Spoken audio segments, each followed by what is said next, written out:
This is Golf with Jay Delsing. A two-time All-American at UCLA. A participant in nearly 700 PGA Tour events. 7 professional wins to his credit. Over 30 years of professional golf experience. A member of the St. Louis Sports Hall of Fame. This is Golf with Jay Delsing. Welcome into Golf with Jay Delsing on a Sunday morning on 101 ESPN. And with Jay Delsing, I'm Dan McLaughlin. We're coming to you from the CarShield Studios, as always presented by Doherty Business Solutions. And the CarShield Studios have gone on the road. We're at the Scoring Lab inside Family Golf and Learning Center. What a place this is, Jay, and good morning to you. Good morning, Danny Mac. It's great to be here. We're here at this fantastic creation of Adam Betz's. We're in the Scoring Lab that's got a picture, a panoramic. What is that, Danny? Probably 12 feet tall by 20 feet long. Beautiful picture of the 7th green at Pebble Beach. Man, that is sweet. Does that bring back good memories or bad memories looking at number 7 at Pebble Beach? Most of them pretty good. Yeah. I gaffed that hole several times, but for the most part, I made a couple birdies on it and had some good shots on it. I'm just looking around here. I just love this Scoring Lab. It's super cool. It is cool, and all the bays that are here, double-decker bays at Family Golf and Learning Center, great pro shop. Of course, they have the hitting bays inside, so you can have some fun with that. A lot of parties here throughout the winter months, certainly in the summer months as too, as kids get out of school, so come on out, check it out, Family Golf and Learning Center, and they've got a busy day on this Sunday morning leading into Sunday afternoon. We're going to visit with Justin Bardgett. You had the chance to connect with him. He is the Director of Player Relations for the PGA Tour. Exactly what is that and what's his role? So, Danny, they've created something. First of all, Justin is a great guy. His dad, Johnny's one of my dearest friends, Jenny and Kim, his mom, Annie. They're just great people. Justin's been working now. He worked for Mike Small over at University of Illinois for a few years, and really, I thought he was the ideal college coach. You know, I thought he was going to work his way up to eventually getting the head coaching job, and his journey kind of took a different path. The PGA Tour called, and he is the director of Tour Pathways, which is, Danny, it's PGA Tour University and this liaison between the Korn Ferry Tour, all the PGA of America's properties, meaning North America, South America, the Canadian Tour, and his job is to basically help these younger players figure out how to get on the PGA Tour. It's got to be awesome for him to see what's going on with Ludvig Aberg and having played in college, which I think a lot of people overlook the fact that he played stateside, played in college, and then graduated to the PGA Tour. Yeah, and Aberg is an absolute beast. He's a great young player, and he was so basically, folks, with PGA Tour University has a points and ranking system, and the number one amateur that comes out of PGA Tour University each year gets a PGA Tour card and a fully exempt status for a full year. That is a big deal. All right, let's go for some news and notes. You ready? I'm ready. Let's fire away. We have been wondering about this. How would it work? How would money be divvied out with PGA Tour players that decided to stay with the PGA Tour and not jump to live? So Tiger Woods, Rory McIlroy, other PGA stars are receiving massive bonuses for their loyalty as part of the newly created for-profit PGA Tour Enterprises, and it's a way to thank players for staying with the PGA Tour. That's a lot of money going to certain individuals, then split up, I believe, by 150 different players.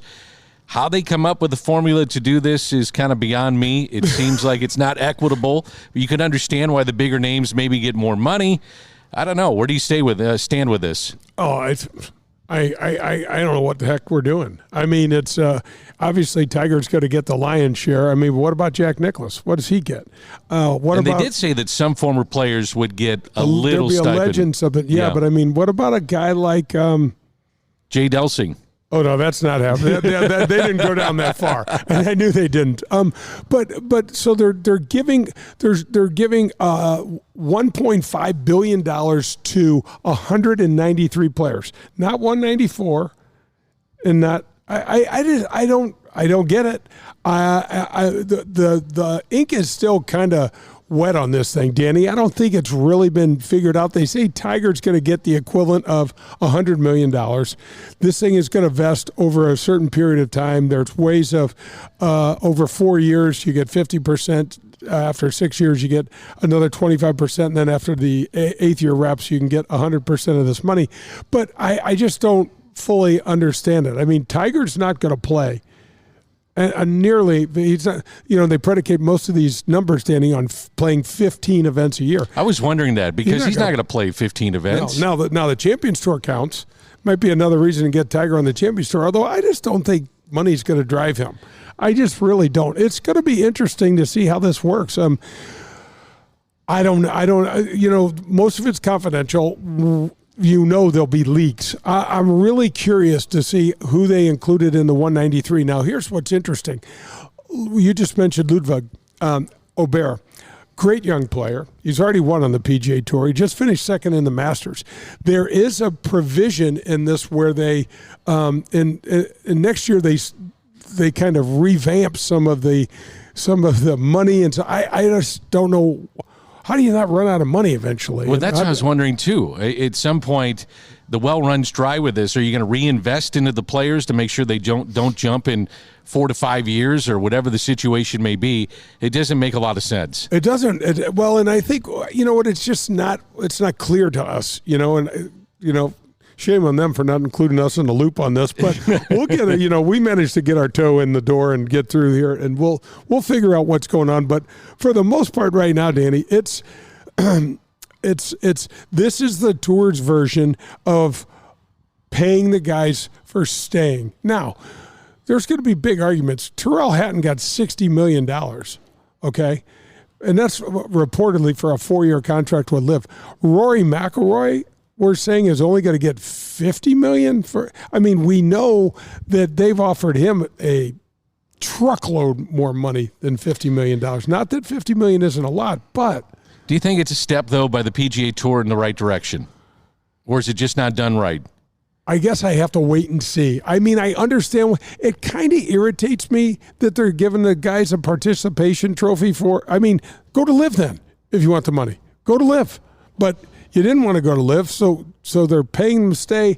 I think this is all, Danny, working in a direction where the LIV players can come back and they won't have to pay massive amounts of fines and be able to get them, back together again. That's what I'm hoping for, but that's a ways off. We have not heard one thing about the PIF and the PGA Tour since they got together down in the Bahamas. Well, you mentioned Rory as we finish up our first segment. Then we'll visit with Adam Betz, the owner and proprietor here at Family Golf and Learning Center. But Rory returns to the PGA Advisory Board. What did you think of his return to that board? I found it interesting because he just quit.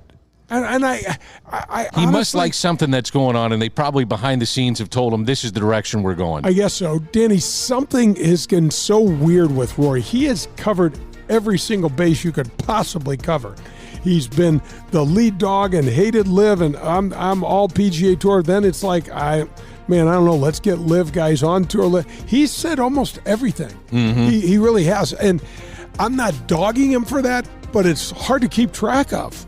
And so now he's joining the policy board. Webb Simpson's dropping off per his, per the bylaws of our board. But I don't know. I'm not sure if Rory got voted back on or if there was a motion, kind of an undercurrent that said we need to bet the best 2 players in the world, on this thing. And Tiger and Rory, you're it. Let's tip our cap as we finish up segment 1. We'll do that with the good folks at Elevate Golf. Yeah, the Elevate Golf Training System, the training center out at Lake St. Louis are great folks. Guys, not all, and the tip of the cap is brought to you by the Dean Team Volkswagen of Kirkwood, 314-966-0303. Colin Burnt, great guy down there, guys. Any sort of vehicle, Colin can hook you up. Elevate Golf. Man, Elevate Golf has got 7 TrackMan bays. One of the things that's so super cool about Elevated Golf, Danny, what they're doing right now is they're making a big push into the women's world of golf and getting younger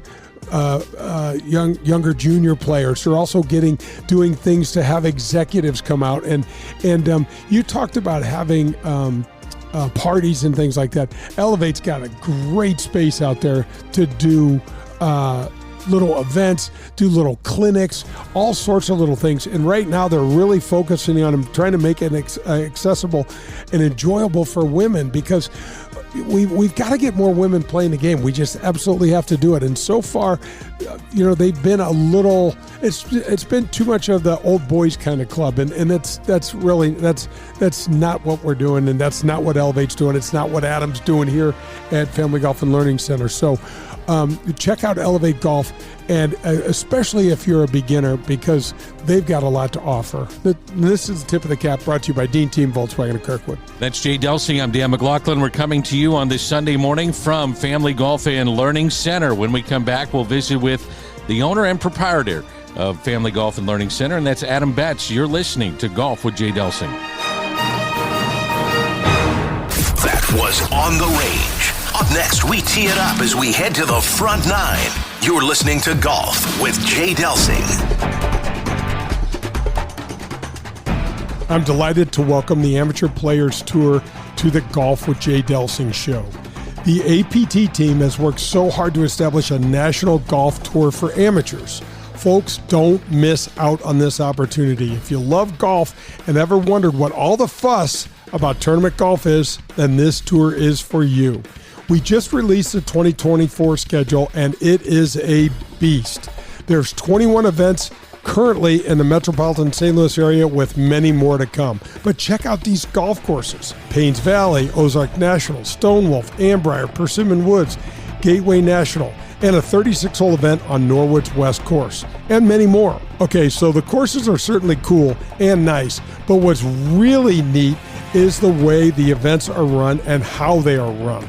The APT team does a fantastic job of closely monitoring handicaps and ensuring a good and fair competition. There are 5 divisions, a year-long points competition, major championships, elevated events, and much, much more. Right now, there are over 6,000 members in 41 different local chapters across the country, and all that's happened in just over 5 years. Join now and don't miss out on the best tournament golf in the country, run for amateurs by amateurs themselves. Go to amateurplayerstour.com.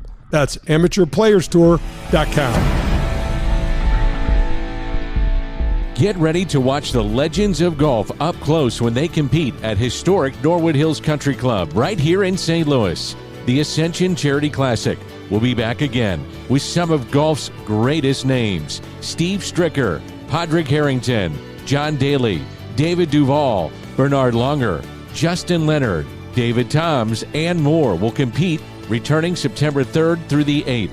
Visit AscensionCharityClassic.com for information. Are you driving an out-of-warranty car? It's only a matter of time before your out-of-warranty vehicle is in the shop costing you thousands of dollars. Auto repair costs are up nearly 20% from last year, which is 4 times the rate of inflation. If an unexpected breakdown happened today, would you be ready for that? Well, now you can be with a plan through CarShield. Even if your car is just over 3 years old, it's still prone to expensive costs. Your car is more than just getting you from point A to point B. Traveling by car is a way of life. From picking up your kids to going to a new restaurant, cars are a daily essential. When you enroll in a car protection plan through CarShield, you can look forward to the following: the price will never go up no matter how many claims you file, or no matter how high the mileage on your car increases. CarShield offers protection plans that start as low as $100 per month. That's $100 per month. They have repair coverage for up to 5,000 different parts of your vehicle. Plus, when your car breaks down and you're stuck on the side of the road, you get 24/7 coast-to-coast roadside assistance. You also get complimentary towing and rental car options. CarShield has my back when my car breaks down, and they can have yours too. Call CarShield today at 800-465-6550 or visit carshield.com. It's CarShield, proud sponsor of the Golf with Jay Delsing show. Hi, this is Peter Jacobson, and you're listening to Golf with Jay Delsing.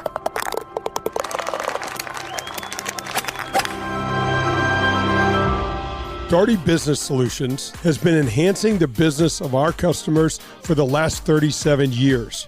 How do we do it? Through our expertise in technology, better use of data and analytics, artificial intelligence, and machine learning. We roll up our sleeves and collaborate. We build applications and effectively communicate with our partner clients to bring their goals and objectives to the finish line. Our award-winning Access Point program is a community game changer. With nearly 100 students in the program, mostly young African-American females are making between $55,000 and $60,000 per year right out of high school. That's right, $55,000 to $60,000 a year right after high school graduation. That's when they begin their training. CEO Ron Daugherty believes the talent is equally distributed, but access to that opportunity is not. So here's Access Point, providing more and more opportunity for those in and around our community. It's Daugherty Business Solutions. This is The Front Nine, presented by the Ascension Charity Classic. To learn more, visit ascensioncharityclassic.com.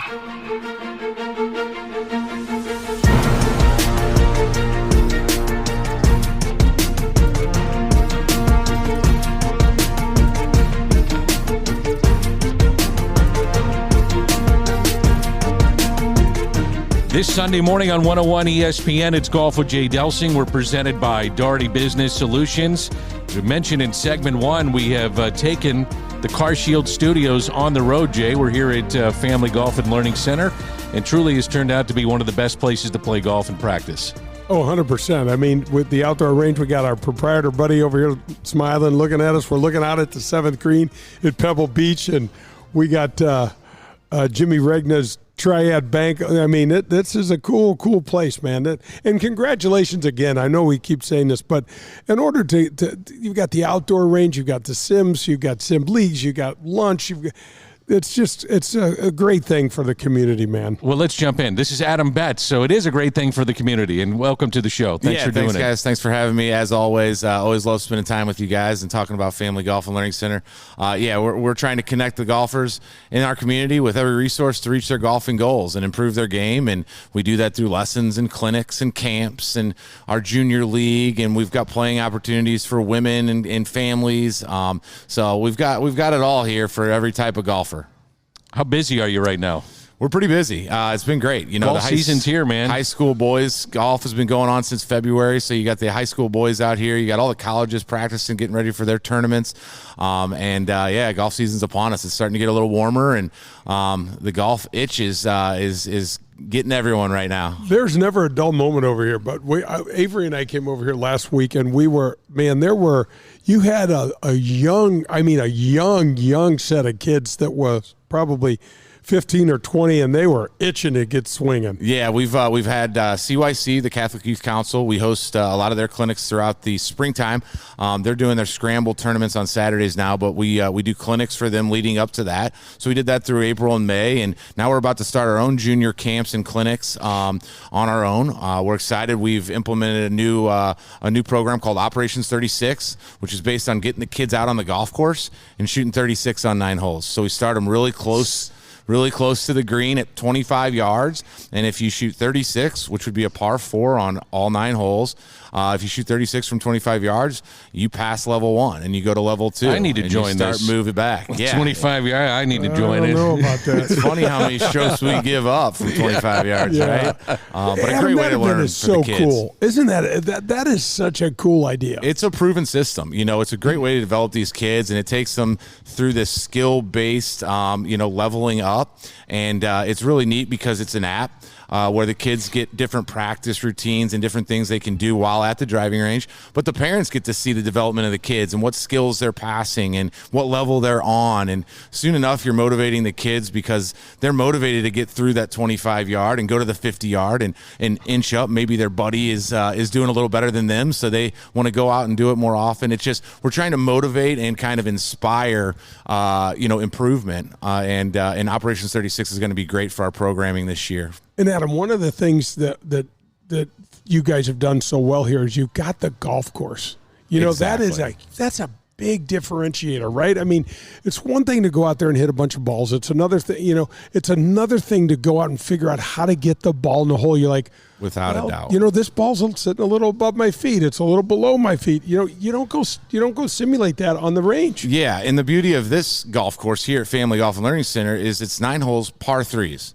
Right? There's no bunkers. There's only one lake you have to carry over. So it's a perfect introduction to golf. It's a perfect introduction for the juniors. It's a great place for you and I to go out and work on our wedges and our putting and our short game, but it's a great introduction to the game. And I think that hinders a lot of programs when you take a little kid out to, play a 500-yard par 4 and, before you know it, the kid's intimidated and not having any fun. But say, hey, guess what? Start them from 25 yards, teach them how to get it in the hole, have them elevate themselves back further and further away, and it's gonna develop this kid and gonna keep the interest. How would you describe what we're sitting in, and we're at Family Golf and Learning Center, but the scoring lab? How would you describe this? So I love our Triad Bank scoring lab. Jim Ragna sponsors this scoring lab every year. And does he ever come in and play? Not as often. He's at Meadowbrook playing. Okay. Yeah, he's a Meadowbrook guy. I get plenty of invites to play, and thanks, Jim, for the invites, but haven't been able to get out there this season yet. But we're inside our indoor scoring lab. We've got a 1,500 square foot green that we can hit chips to. We can putt. And so we've got a hitting area as well where you can hit into the net. We utilize these two areas a lot in our junior camps and clinics. We love it because we don't have to cancel if it's raining. We don't have to cancel if there's a little lightning. We bring the kiddos inside. We chip and we putt and hit shots inside. We've got our TrackMan simulator that we utilize not only for club fittings and lessons here inside the scoring lab, but we also rent it out to the public. So you can come out and rent an hour in the TrackMan sims, hit a couple chips and putts, and it could be the worst weather outside, and you got your golf in for the day. Yeah, I mean, there's the beauty about this, Adam, is that you could take a highly skilled guy, scratch handicap, and you can take. We were just talking about how there's a big void in getting women to play. I mean, this would be a great place to do an introductory clinic and show them how to putt, hold the putter, hit a couple of chips. I mean, you could go out and play 3 holes on a golf course. I mean, there's a lot you could do, Yep. a lot of varieties. So much variety, and that's why we like to connect with any and all types of golfers. I mean, when I say that, golf can be enjoyed on so many different levels. You could be working on trying to get the ball airborne for the first time, or you could be trying to make the PGA Tour like our friend Jay played on. And anybody in between. Golf is enjoyed on every level, and we have resources here for every type of golfer or anybody that's interested in trying golf. We've got an answer for you here at Family Golf. How about couples events, and what do you do with the kids, like the parents with the child? Some of those events too. So we have monthly events, playing events. So we have our parent-child scrambles. We start those in May. What a great way. You can bring 1, 2, 3, and play 3 kiddos and play with your kid. And what's the age ranges for that? Just anybody under the age of 18 can play with their kids. We see a lot of kids come out that are 5, 6 years old playing with dad, and they're helping each other out, reading each other's putts. It's really a cool event. We do couple series. We do those every Friday night. So you'll go out with a couple, or you can bring a foursome. You guys go out, play the golf course, have some fun. It's a fun competition. We give prizes away at the end. We have a happy hour, cocktail and hors d'oeuvres out on the terrace off our back 9 bar and grill. And we do live music on Friday nights when we have the couple series. So it's a great date night. So we're trying to activate the golf course for the golfer, while you guys know about all of our camps, clinics, lessons, and instruction that we do also. Something new, though, this year is Operation 36 Golf. What is that? Yeah, so that's the Operation 36. That's the junior league, or that's the junior golf. Well, it's used for all of our player development programs, but mainly junior golf in the beginning golfer. So that's where you start from 25 yards, and you kind of play 9 holes, all par 4s, and you level up, and you get your skill level. You skill up, and we move you back is what happens. So if you shoot 36 from 25 yards, you're going to, graduate level 1, go to level 2. Level 2 is going to be 50 yards. So you start from 50 yards and you shoot 36 from there. You level back to 75 yards. From there, you go to our white tees, back to our blue tees. And the goal is to get you to shoot 36 on 9 holes, which has always been a goal of mine. You're not the only one. I like the live music aspect. I mean, let's put the clubs in the trunk. Yeah, exactly. Grab a cocktail and listen to some music. Absolutely. Let's go listen to some music. I've been trying to learn the guitar. Good luck. That's not good. Let's talk about something else. Okay, let's talk about the terrace and the bar restaurant. You've got the bar restaurant and the terrace, which is unique to this place, I think. Yeah, I think it just provides a whole nother aspect of making it a social, fun event that you can enjoy. Not just a bucket of balls and I'm on my way home. It can be a bucket of balls. Come in, watch the back 9 of the golf tournament, enjoy a fescue rescue, or a quesadilla. So we've got bites, we've got food and cocktails. And we've got a really cool activation on the terrace. I love the terrace. We have the most beautiful sunsets here. We're facing west, where you're looking over the short game area that we have over there near the west tee. And so it's just a beautiful setting out there on the terrace. And come enjoy the terrace in the back 9 Bar and Grill after golf or a bucket of balls. Adam, how do you tell folks, what's the easiest way to tell them how to get here? Because I usually go through I don't know if that's... The hardest way to get here is when you're coming from the south, right? If you're coming from Gravois and you're coming up 270 north, you can't get off at Big Bend. Right. And so that makes it a little difficult. So what you would do from there is you'd get off at Watson. So you'd get off like you're getting on 44, but you sneak off at Watson, take a left on Geyer. Geyer hits Big Bend right there at Merrimack. You take a left there, and then Marshall Road is a few lights onto your left. Yep. And then you're down the hill at Family Golf, no problem. If you're coming from the north, heading south, then you just get off at Big Bend, take a left, and Marshall Road's on your right, go down the hill, and there we are. Is your fitness center designed specifically for golfers, or is it for anybody that's into sports? I would say it's for anybody that's into sports. I'd say we specialize in golf. Dr. Zach Cutler is our chiropractor trainer upstairs, and he's he knows how the body moves. He knows the mechanics of the body, especially when it comes to sports and golf. He played at Valpo. He played in the U.S. Amateur years back. A great player, fine player, but an expert on how the body moves. He helps me with my ailments, which was that back surgery a couple years ago. But he's helped me through that and strengthening my core and doing even soft tissue work. If I'm feeling a little tight, we'll do some stretching routines, and he'll help you out in a lot of different ways. So.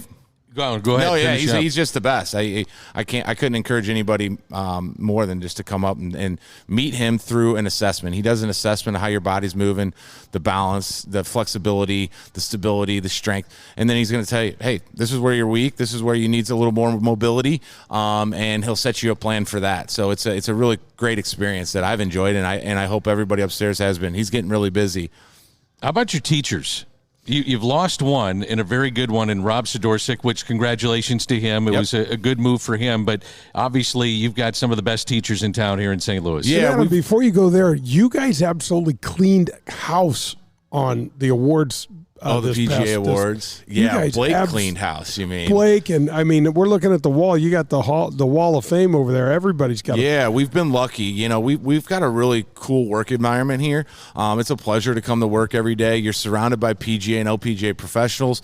You're in an environment of wanting to get better and improvement. We're always all talking about, how can I help this student, or what should I do with that student? It's a learning environment that's encouraging and positive, even from the work side of things. So our staff is awesome. We've got some great teachers. Bobby Gauss is still teaching here. Bobby G is as good as they come. He is a legend. He's played in 11 majors, and so we pull a lot of info and experience from him with what we're doing. We've got J.R. Remsfecter and Rick Ewing. They're outside working our teaching studio and giving a lot of lessons and helping us with our camps and clinics and doing a fine job. These two guys are experts. Blake and I work inside, and RJ Villaforte, we all work inside kind of operationally, but we sneak out and give lessons as well. And Blake's as good as they come. He's built one of the largest junior league programs in the country. We're the 11th largest junior league program in the country, which is incredible. And what, Adam, in a 3 year and a years. half? 3 years. Yeah, Okay. so I think we had like 67 kids the first year, and then after that we were over 100, and now we're almost 200. And That's so awesome. it's a fantastic league, and Is I that would what you're encourage most all your proud of? families out there to look into the junior league. It's awesome. Is It's a that really what you're great most program. proud of? You know, the kids coming out and, you know, opening them to the game of golf? You know, I think that's really where we set ourselves apart, is the player development and developing kids from a young age. You know, my goal is to have families out there, you know, that have kids in the 2-3-year-old range. Like, you know what? The day I want to expose my kid to golf, I'm thinking of Family Golf and Learning Center. And so we've worked really hard this year on creating our academy and what we call our junior roadmap. And so we have all of these different programs at different levels and ages for these kids, and we're going to level them through those, right? You've passed all the skills you need in level 1. Let's take you to level 2, and we're just going to scale you up and develop your golfer. And these parents are going to see their kids get better and better each year. And we hope that the next generation of families that have kids interested in trying golf, they think of us, because we've got the programming, we've got it all set up for the kid to reach whatever level they might want to reach. Whether that's, I want to play in golf tournaments. Well, we've just partnered with the Junior Tour, the Gateway PGA Junior Tour. Family Golf is now a partner with. So we're trying to align ourselves with junior golf in the community, and we're the place to come develop that junior golfer. Speaking of junior golf, we got a new addition coming in the Betz family. We sure do. Do we know sitting if here it's going to checking be a my little phone, making LP sure she's not calling me in labor? Or do we know if it's going to be a PGA Tour or LPGA Tour? Yeah, we Do don't know the We don't. sex. Oh, fantastic! We don't know the man. sex. So Best of luck. Thank you very much. We're nervous. We're excited. We're all the things, being our first, and you know, she's been a rock star through pregnancy. So Melissa, great job, and we'll see. Maybe Family Golf's going to take on a whole new meaning when there's a little one running around here with a club dragging behind him or her. So we couldn't be any more excited. So thanks, guys. Well, when you work in the golf business like you do, you don't get a lot of sleep. So this should be right up your alley. Yeah, right up my alley. Yeah. Unfortunately, my body requires a lot of sleep. So this is going to be a struggle for me once this baby comes to the world. What's the best way for folks to get a hold of you, either individually or to find out what's happening here at Family Golf? Yeah, simple. You can call us at 636-861-2500. Get all the information you need from the golf shop. Ask any of our guys questions. Or you go online. Our website's www.familygolfonline.com. And we have everything on there. You can register for the parent-child. You can get your kiddo, registered for Junior League, which that's coming up, the deadline. So make sure you're on that soon. But everything, registration, information, lessons, clinics, camps, all the leagues. I'd encourage you to go to the website to get all the information, and then you'll have some questions from there most likely, and that's when you call us. Thanks for doing this, and thanks as always for your support of the show too. Yeah, and your support means a lot to me and Family Golf and Learning Center, so thanks a lot, and thanks to all those golfers that support us too. All right, that's Adam Betz, the owner and proprietor of Family Golf and Learning Center. Back with more on Golf with Jay Delsing in just a moment.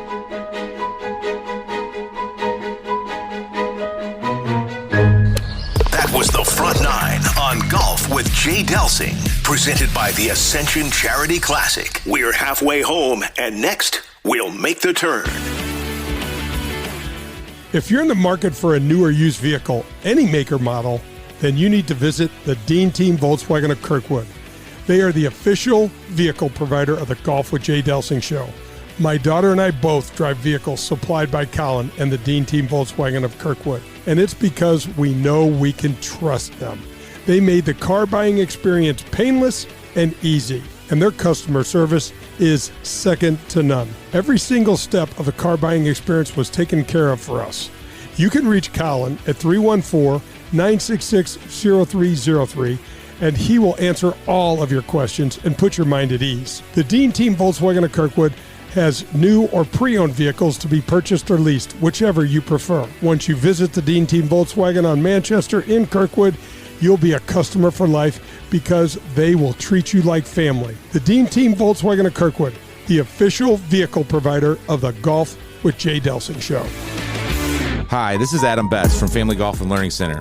At FGLC here in Kirkwood, we feature a double-decker driving range, 2 large grass tees with Tahoma Bermuda grass. You want to work on your short game? We have a short game area too, which features a 20,000 square foot green, 3 bunkers, and Zoysia surrounds. Also at Family Golf and Learning Center, don't forget about our 9-hole par 3 course, the indoor TrackMan simulators, and our Performance Center. If you're looking for the best golf instruction, regardless of skill, we can help. Find out more at FamilyGolfOnline.com. That's FamilyGolfOnline.com. Family Golf and Learning Center. We make St. Louis better at golf. Are you tired of watching your golf scores go up every year? Despite new equipment and even a couple lessons, you still fight that slice or your inability to get that ball up and down out of the bunker? Well, get ready to experience better golf with Elevate Golf. At Elevate Golf, we're changing the way golfers practice with our innovative and data-driven approach to learning and, most importantly, improving. We have an array of membership options where you can find the perfect fit for your golf, your lifestyle, and your budget. Whether you start in our full-service gym, the short game area that has real sand bunker, or one of our 7 TrackMan simulator bays, the team at Elevate Golf will do a complete assessment of you and your game, which is crucial because if you don't know where you're starting from, it's nearly impossible to attain a goal or a new level. Call us today at 636-265-0557 or visit us at elevategolf.com. That's ELV, the number 8, golf.com. Contact us today and get ready to play better golf. This is Chris Nagel.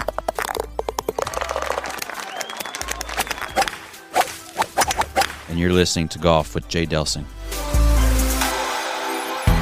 Recently, my nephew called me and said his basement had flooded and all the hardwood, carpet, and flooring had to be replaced. I told him I have the perfect place for you to go. At Jerseyville Flooring and Furniture, this second-generation family-owned business treats everyone just like their family. Jared Capps is continuing his mom and dad's 50-year business tradition where honesty, transparency, and service carry the day. My nephew loved the luxury vinyl product. Jerseyville Flooring and Furniture has the largest selection in the area. Whether you prefer Mohawk and the wide variety of their product lines, I love the Rev Wood product, by the way, or Karastan or Pergo Elements line, Jerseyville Flooring and Furniture will literally have you covered. You have pets? Let Jared tell you about the many sustainable flooring and carpet options that are pet-friendly but also easily maintained to keep your floors looking great every day. And don't forget about their huge selection of Lazy Boy recliners. They are awesome and one of the biggest selections in the Midwest. Call them today at 618-936-0536 and get your free estimate or set up a consultation with one of their experts. You can also go to jerseyvillecarpetandfurniture.net. Proud sponsor of Golf with Jay Delsing. This is Golf with Jay Delsing. We're halfway home and it's time to make the turn. Let's get back to Jay and Dan.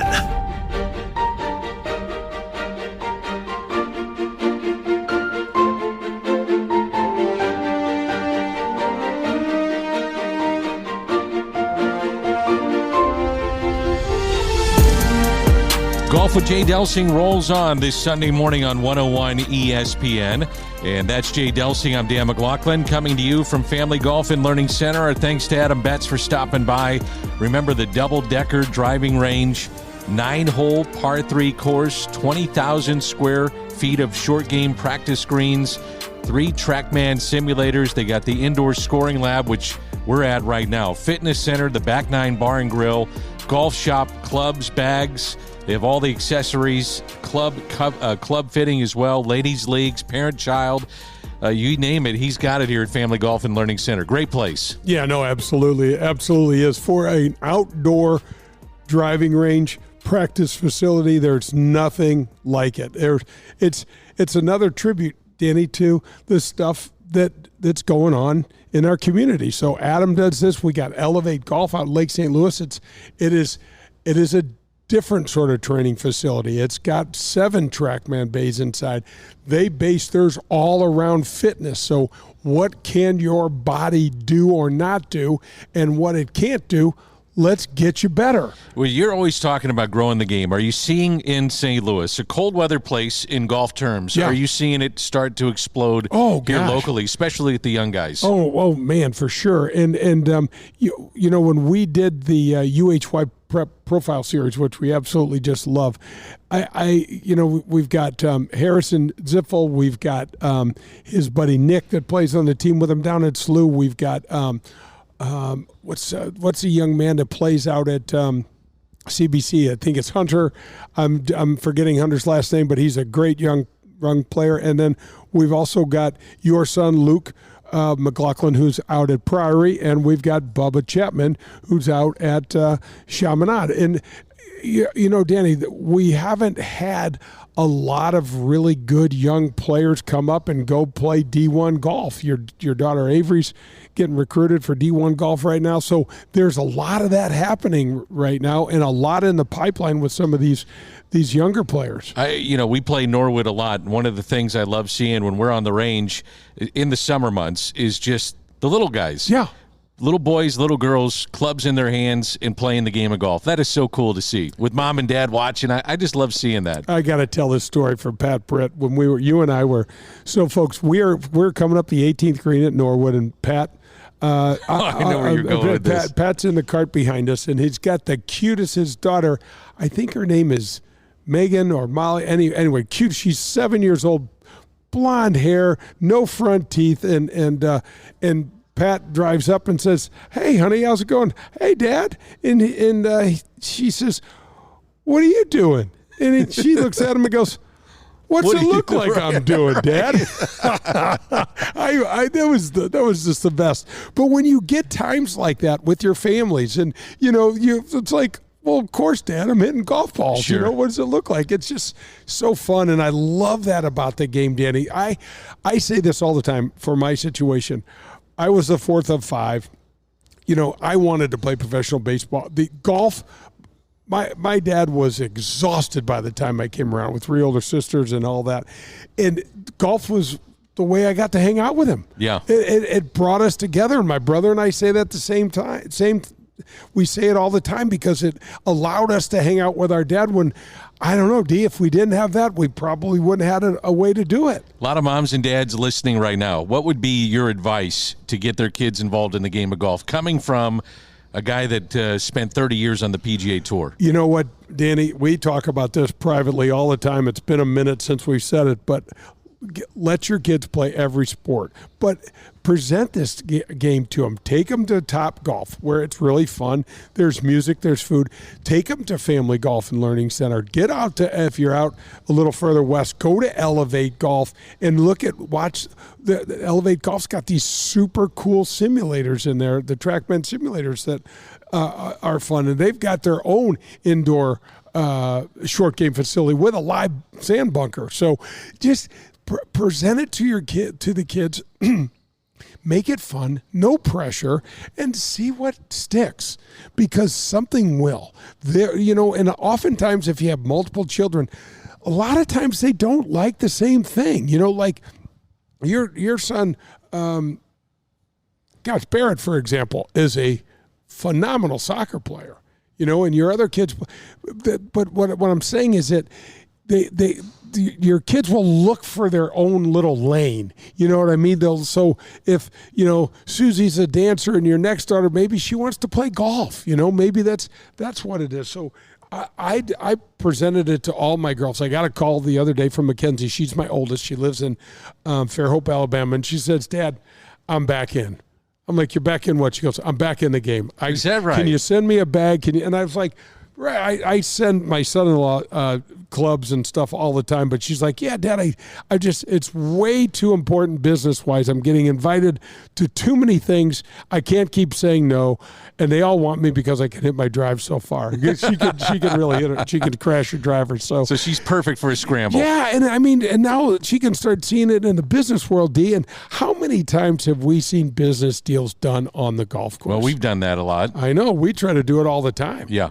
I mean, if it's not at the MAC, which is our favorite place to meet and greet, is out on the golf course, drinking and swearing and throwing clubs and things like that. I think the biggest misconception with the game of golf, with getting your kid involved, is that people say, well, I can't afford it. I can't get on a golf course. I don't want to hear that, Danny. I love the fact that you're bringing clubs. that up. Yep. That's a misconception. It's a total misconception. Listen, you could go down to the landings down in Chesterfield. It's a municipal golf course. You could go to Ruth Park. You could go to Forest Park if you're a city person. You could go out to Peevely Farms if you live out west and Highway 44 area. If you live out west off Highway 7, you go to the Links of Dardenne or Country Golf Club of Wentzville. These are public facilities. You can get a set of clubs for your junior. Let's say your kids are under 10. You can spend less than $100 and get them a fully functional set of clubs that'll have a wood, a couple irons, and a putter in a bag. Go to U.S. Kids for Clubs and find out all that they have there. And you can get them out on the golf course for next to nothing. Sure. I mean, it costs $15 to $20 to go see a movie, for gosh sakes now. So, I mean, if you're going to go out and play, you talk to the pro and your kid starts loving it, he's not going to say no at any of those public golf courses. You don't have to be a private country club kid. I wasn't. You weren't. We're fortunate as hell now to be members at some great places. But if that was the requirement, Danny, we would have been kept out. And we were not kept out. I love the way that Adam is presenting the game to young kids, too. Yeah. How they start basically from the green. Yeah. And then they have to graduate to another portion of how they prepare these kids. I just think that's a cool way to do it. Oh, my gosh, it's the best. This program 36 is absolutely fantastic. And there's so much. There's so the PGA of America, Danny, has done a phenomenal thing with the junior league. They are bringing a lot of kids in. So we have multiple avenues of growing the game now, where prior to the pandemic, we were kind of stagnant for almost 20 years stagnant. And Topgolf is proven by the National Golf Foundation to be bringing a lot of people into the game that never had. Pop Stroke, Tiger's thing, all of these things. We got Putt Shack down in our city, but those are all over the place. These simulator golf they're calling it.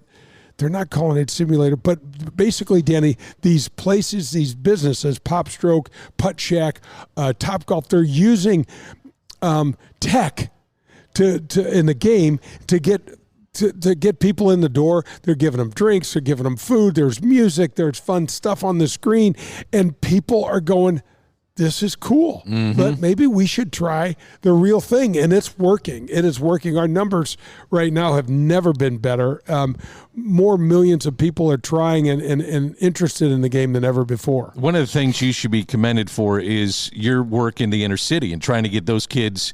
You started PGA. The first tee. Yeah, the first tee. Yeah. And you're trying to get a lot of kids that normally wouldn't have the opportunity to play this game to start playing, and hopefully it grew into something that they loved. Yeah, absolutely. That was about 16, 17 years ago now. And and you're the originator of that. Thank you. The first tee has the 9 core values.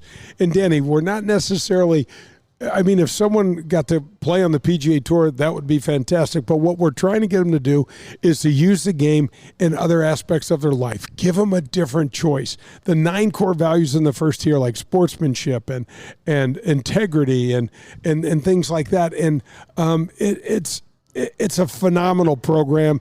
PGA Reach is another local program. Ozzy is the president of that. And I cannot say enough things and thank yous to somebody like Ozzy with his name, his brand, his awareness, the fact that he is, it's one thing when someone like me reaches out to the kids in the city, but it's another thing when a guy like Ozzie Smith, a guy who's their hero, he does happen to be African-American, but he also was this legend and a Hall of Famer. And that's impactful, man. That's really, really special. What's the reaction of those families and those kids when they first put that club in their hands? Oh my, well, when they do it and they do something well or right, Danny, it's that same feeling that we had. It's kind of like, how do we do that? Like, and I want to do that again. It's super cool. It's really awesome to watch them kind of get that bite, get bitten and get that. Well, we always say, you hit one good them. shot, you come back for the next day. That's all we're looking for. Yeah. Just one.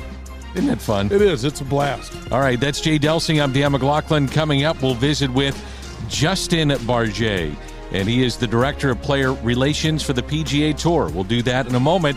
You're listening to Golf with Jay Delsing. That was Making the Turn. Coming up, we head to the back nine. You're listening to Golf with Jay Delsing. Do you remember the golden rule? I'm sure you do, but just in case, it goes like this. Treat people the way that you'd like to be treated. At People's National Bank, that one statement is the cornerstone of what this bank is all about. Locally owned, with 23 locations in Southern Illinois and the metropolitan St. Louis area, People's National Bank parlays a robust menu of commercial or personal banking services you could possibly need with a friendly yet hardworking Midwestern attitude. Maybe you just want to do business with a bank whose entire team lives in the same neighborhoods as we do. If you're like me and doing business with someone you trust is important to you, then People's National Bank is the bank for you.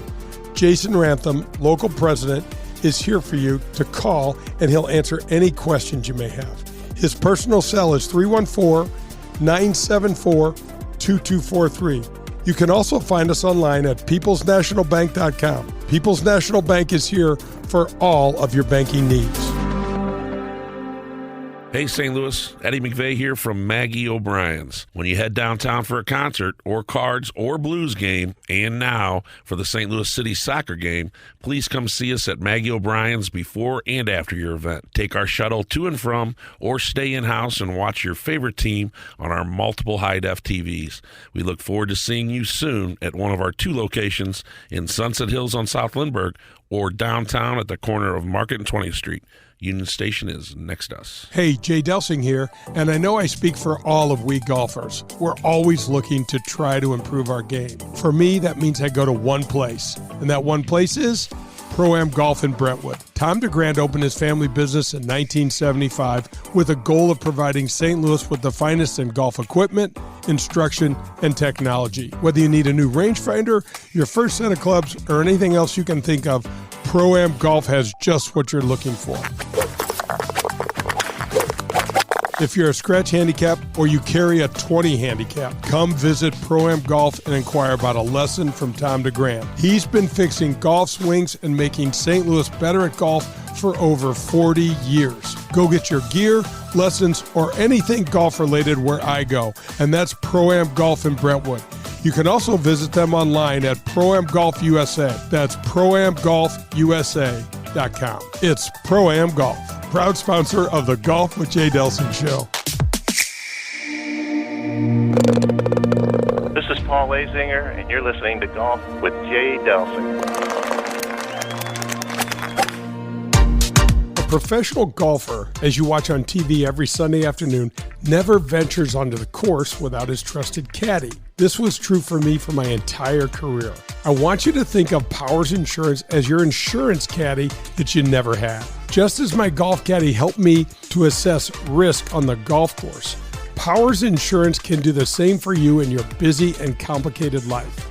Tim Davis, COO at Powers Insurance, did exactly that for me and saved me over 50% on one of my coverages. A good insurance risk advisor can help you know when to take a chance or when it may be smarter to take a little more club. Give the folks at Powers Insurance a call and get a caddy for all of your insurance needs. Call them at 314-725-1414. That's 314-725-1414. That's Powers Insurance. This is Golf with Jay Delsing. The Back Nine is presented by Pro-Am Golf, located in Brentwood. See what Pro-Am Golf can do for you.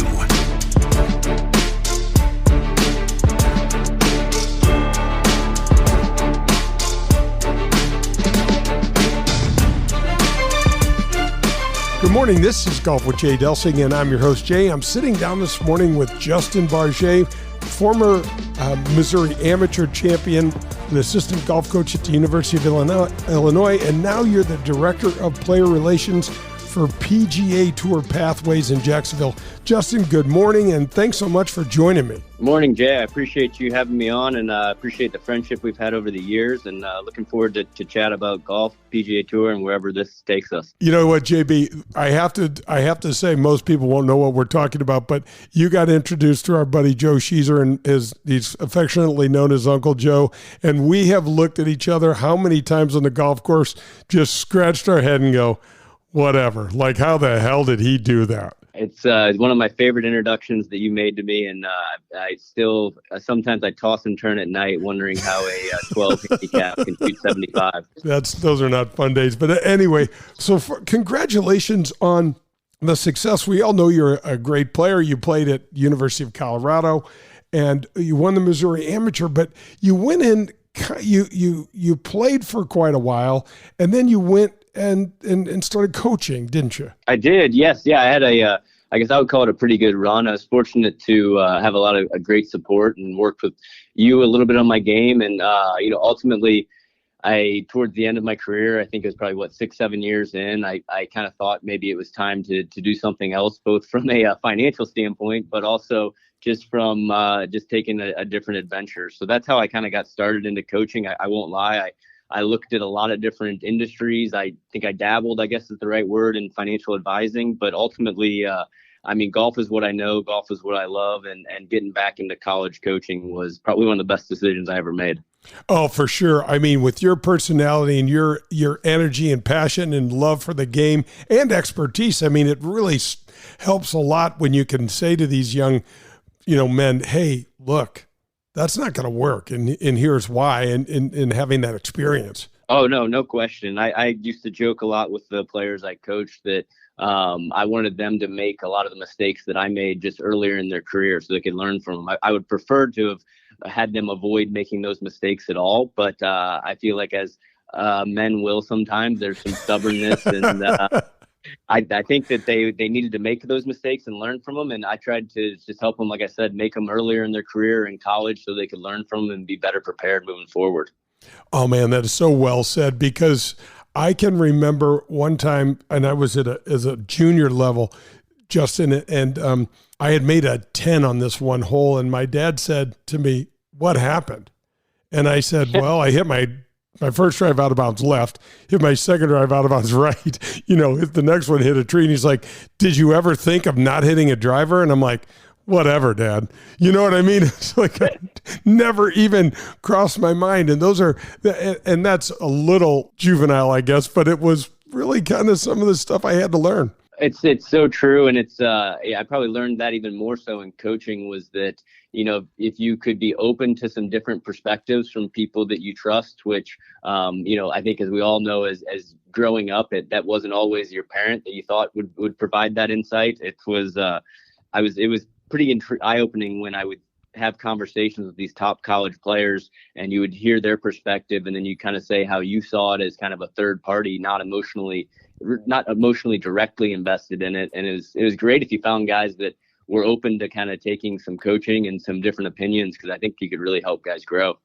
And that's what just that attitude that you have made you so special. And you were with a good friend of ours, Mike Small, at the University of Illinois, which, Justin, let's talk just a little bit about the powerhouse that the University of Illinois is golf-wise. Yeah, powerhouse is absolutely the right word. I was fortunate, Jay. I got back into coaching, and I coached 1 year at West Point, and I absolutely loved my time up there. What a special place. And then was very, I guess, in the right place at the right time. And Mike kind of reached out to me. We engaged. I knew nothing about him other than that I had friends, Scott Langley, Zach Barlow, who went to Illinois as, I wouldn't say like nobodies, but they were not marquee names in junior golf. And they came out as some of the best players in college golf. You look at Scott Langley, an NCAA champion, went on to have a tremendously successful professional career. So all I knew was that there's something going on in Champaign, Illinois that was making guys really good at golf.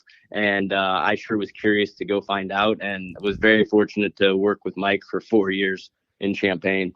Oh my gosh, I totally forgot about your year, your first year.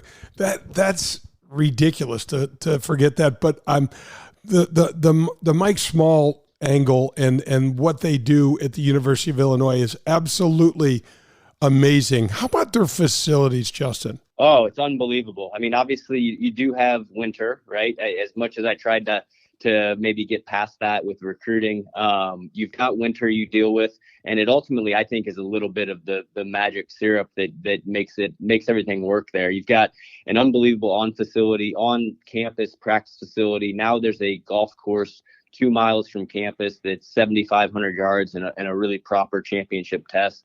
But the facilities, you've got an indoor short game area. I'll call it 40 yards by 25 yards wide with a cathedral ceiling. And you'd go in there on the weekends when we didn't have practice, and you'd see 8 guys in there just competing all day. And it kind of was just the place that brought the culture together, and ultimately I think helped to get the right players to the University of Illinois, but then also to allow them to develop their game even in the winter months. I'll tell you what's really interesting, and I'm visiting with Justin Bardgett. He is the Director of Player Relations for PGA Tour Pathways. And what's interesting and really super important, Mike Small can play his ass off, and so can you, and that is really important when you're talking to good players. Oh, absolutely. I mean, I think if you were to talk to Mike Small about how he kind of started what is the powerhouse or the machine. You look at guys like Thomas Peters, you look at Thomas Dietrich, you look at Luke Guthrie, the countless names that have gone there. I think they would all tell you that Mike, having played in, I think it's 13 plus majors, his record as a professional on the PGA Tour, what is now the Korn Ferry Tour, and honestly, he still plays at a high level, contends for senior club pro championships, plays in senior majors. I think he played in the U.S. Open last year, and it's impressive. I played with him, and I guess I used to be pretty serviceable as a player, but he would whip up on me pretty good. And I tell you, it's hard not to listen to someone in an area where they're so skilled and so crafty. And when he would play with the guys, it was always competitive. It was probably the one word to describe him in Illinois would be just pure competition. And it showed whenever he would bring out the clubs, the guys were trying their hardest to beat him. And I would say they were unsuccessful more times than not. And Justin, when I think of Mike Small's game, I think of proficient. He doesn't give anything away. He's so economical with his strokes, where I'll go out and some days will be good and the next day it'll look like a yard sale. I got stuff laying all over the place, and he would get balls up and down all the time that he's supposed to and hole all the putts. He's a really good player. Yeah, that's well said. It's a great observation. And one of the things he used to always kind of instill in the guys was, the difference is not between who makes more birdies, it's who just absolutely refuses to give a stroke away. And it was always interesting, kind of the countless things I learned from him. But if you saw something that would frustrate him on a golf course more than anything, it was sloppy bogeys, sloppy mistakes. And he always kind of said, like, there's days where you're going to go out and you're going to play well and you're going to just get beat. He's like, but the days I can't stand are when like a team or himself goes out and you just hand it to the competition, and you don't fight for everything, and you don't make sure you're tidy. Yeah, though that tidy is a word they use in the European Tour quite a bit, but I learned it. And you watch guys like the real champions, Bernard Langer, some of these guys, Jose Maria Olazabal, man, tidy means they've got a short game. They hit bad shots and make a lot of pars from those bad shots, man. It's so true. In college golf, I came up with the theory that if, especially how long these modern players hit it, if you can drive it well, compete and chip and putt, I mean, you can beat a lot of people on a very, very frequent at a very high frequency. Yeah, no, that's great. So Justin, now let's talk about the call you got from the PGA Tour. There's so much cool stuff going on. PGA Tour University is a new thing I want to get to you about, but you're involved with the Korn Ferry, the PGA of America, the Q schools. Tell us a little bit about your current job. Yeah, so it's probably 1 year ago, just over. I was actually at our facility in Champaign after practice, and Mike Small pulled me aside and just said, hey, I got a phone call from Brendan Von Dorn at the PGA Tour, specifically PGA Tour University. and he'd like to kind of talk to you about a position they're going to hire for. And I kind of, being, I guess, pretty hell-bent on being a college golf coach, kind of said, yeah, like that's probably not for me. And Mike just said, like, I'll just tell you this, Justin. He's like, the PGA Tour calls and they ask you to interview. He goes, I sure as heck would probably take a minute or two and hear him out. And when somebody of Mike's small stature says that, and the respect I have for him, I 100% was like, well, I'm definitely going to do that. I'm going to hear what this is all about. And I'm very fortunate I did. At that point in my career, like I said, I probably thought I would stay in college coaching, but, talking with my wife, having at that time, a 7-month-old, 8-month-old, roughly, the demands of the coaching schedule and travel, it was something we looked at, and ultimately an opportunity I felt like we couldn't pass up. So I started last June. I did start in the director of collegiate relations for PGA Tour University specifically, and then just about, I think, 4 months ago, just before the start of the new year, I was kind of transitioned to oversee player relations for the PGA Tour Pathways, which is the Korn Ferry Tour, the PGA Tour Americas, PGA Tour University, as well as the Q School, which ultimately leads to 5 PGA Tour cards. So it's been a lot, a very, very sharp, quick learning curve, and very fortunate that I've got a team around me that supports me, believes in me, and ultimately allows me to probably be at some level successful in this role. You got a good idea what the term drinking from a fire hose feels like about right now, I bet, don't you? That's exactly right. For a guy who's had never set foot in a corporate office to come into, a major sports organization and to learn, the culture here, how things work. I won't lie, sitting at a desk a little bit more than I was in the previous years. But it's been a lot of information, but great people. And obviously, like I mentioned earlier, I love golf, and I'm excited to now have maybe a little different imprint on where we go moving forward. Well, the tour's great. Glad to have you. I know that for sure. So many people have already been noticing what you're doing down there because I hear about it all the time. It's probably pretty obvious for most of our listeners to understand how folks go from the Korn Ferry to the PGA Tour, the top 25. It's well documented. It's a great season-long competition. Justin, talk a little bit about the other ones. Let's start with PGA Tour University, because I had the young man from Ohio State, and I had him on the show on the UHY Prep Profile Series. Oh, Max Muldoon. He's just a great kid. And great kid. Yeah, Max is a great one. Talk a little bit about how what the PGA Tour University is and how significant that is, because we're watching Ludvig Aberg just tear it up right now, and he's the first graduate from there. Yes, so PGA Tour University was created by my boss, Brendan Von Dorn, and the first class graduated in 2021. So it's basically a way for college golfers to transition, I guess, much more efficiently into the professional golf, I guess, ecosystem is what we'll call it. Jay, from back when you played and when I graduated, your top college players, they relied on sponsor invites and then on Q School, which is a very, very difficult machine to get through. And it just made their transition to professional golf far from seamless. And what PGA Tour U kind of implements is it's almost like a draft pick, right? So you're playing your final 2 seasons of college golf to finish as high as you can in the PGA Tour U standings. And with kind of the evolution in just 3 years, the number 1 player, as you mentioned, Ludvig, goes directly to the PGA Tour, and you've got an 18-month PGA Tour card, which is an unbelievable opportunity. And he's obviously championed the brand better than probably anybody could have imagined. When you look at a PGA Tour win in your first 6 months out, a DP World Tour win, and then a Ryder Cup selection, that went about as well as it could. And it's obviously he continues to grow as a player and is a pretty phenomenal case study for us. But PGA Tour U, after the number 1 guy, numbers 2 through 10, which is actually Maxwell Moldovan, sits, I believe, 8th in our rankings right now. But 2 through 10 have got access to the Korn Ferry Tour, 2 through 5 being exempt members, 6 through 10 playing out of a conditional category.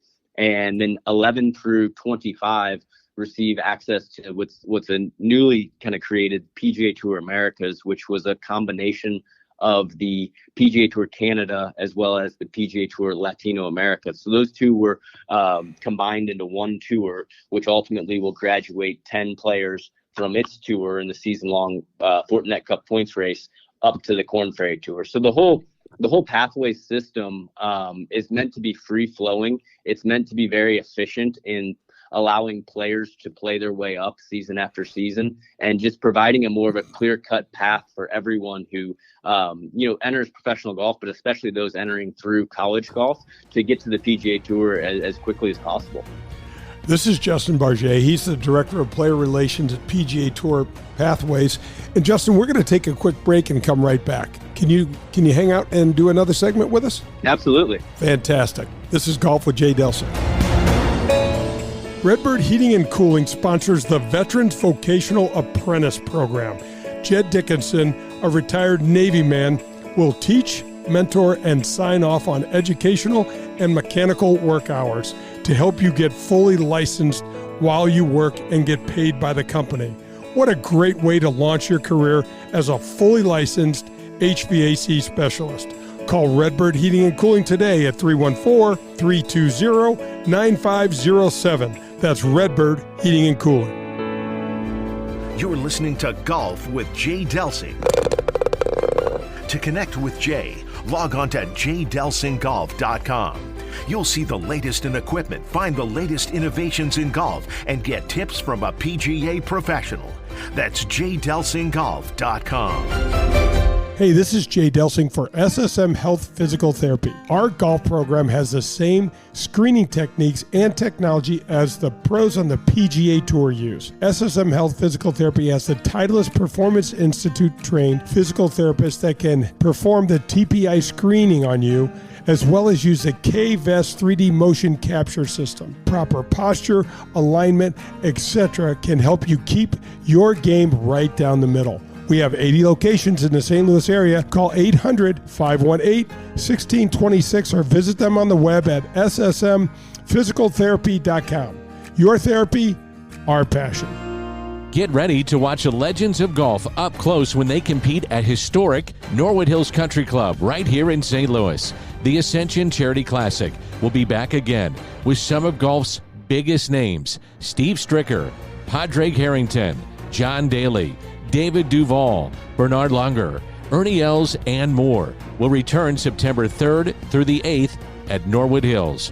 All tournament proceeds go to area charities serving North St. Louis County youth and families. Sponsorship opportunities, pro-am foursomes, and more information available for you at AscensionCharityClassic.com. I'm delighted to welcome the Amateur Players Tour to the Golf with Jay Delsing show. The APT team has worked so hard to establish a national golf tour for amateurs. Folks, don't miss out on this opportunity. If you love golf and ever wondered what all the fuss about tournament golf is, then this tour is for you. We just released the 2024 schedule, and it is a beast. There's 21 events currently in the metropolitan St. Louis area, with many more to come. But check out these golf courses: Paynes Valley, Ozark National, Stonewolf, Ambrier, Persimmon Woods, Gateway National, and a 36-hole event on Norwood's West Course, and many more. Okay, so the courses are certainly cool and nice, but what's really neat is the way the events are run and how they are run. The APT team does a fantastic job of closely monitoring handicaps and ensuring a good and fair competition. There are 5 divisions, a year-long points competition, major championships, elevated events, and much, much more. Right now, there are over 6,000 members in 41 different local chapters across the country, and all that's happened in just over 5 years. Join now and don't miss out on the best tournament golf in the country, run for amateurs by amateurs themselves.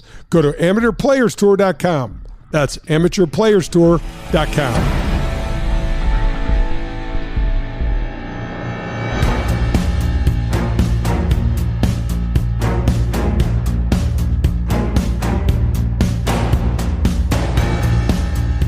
Welcome back. This is Golf with Jay Delsing. I'm visiting with Justin Bardgett, a St. Louisan who's now down in Jacksonville, Florida, and he is currently the Director of Player Relations for PGA Tour Pathways.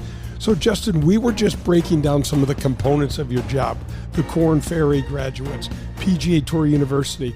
Let's talk a little bit about PGA Tour of Americas. Yeah, so PGA Tour Americas would be it's a combination of what was the PGA Tour Canada, which now is the Canada Swing portion, which has 10 events in Canada, and I believe one is in Brainerd, Minnesota.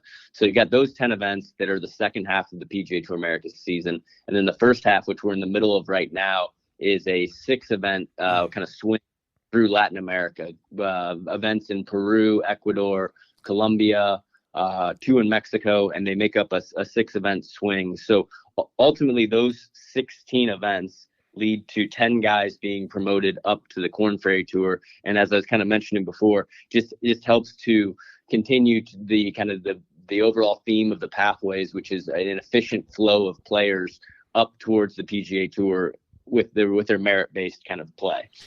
You know, Justin, this is so vitally important in the game and in the professional game, and we'll talk about this in a little bit, but the professional game is so unsettled, for lack of a better term, right now. But when you think about how many good players there are and how we need more events to get professional golfers seasoned, to just give them an opportunity, this stuff is vital. It really is. And it's, you look at the record of Korn Ferry Tour grads on the PGA Tour, and I think it's pretty undebatable that it is the proving ground, and it is the place where, the future stars play and they develop. And it's just a great opportunity for them to compete. It's within the PGA Tour ecosystem, but still to have the opportunity that if you play a strong season, you can move up. And that's something that I'm very proud of that we do, is that each year we move guys along in their journey and help them to develop as people, as golfers, and to, ultimately hopefully get to the PGA Tour where they've dreamed of being, and to watch them compete. And it's what makes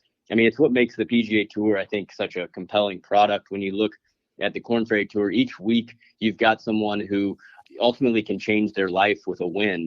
If you were to win one of the 26 events, you put yourself on the fast track to that top 30 in a PGA Tour card. And it's just such an incredible thing to be a part of when you see guys on Sunday and the emotions that come out and just how the kind of competition unfolds. We were in Savannah, Georgia this past week for the Club Car Championship, and it was one of the players who ended up, I think, finishing a shot out of the playoff, said afterwards that he's never been so nervous. And this is a player who has a handful of starts in the PGA Tour and has tons of experience. But when you hear someone like that still talk about how the nerves and the pressure of the moment, it just kind of makes it all kind of worthwhile for me.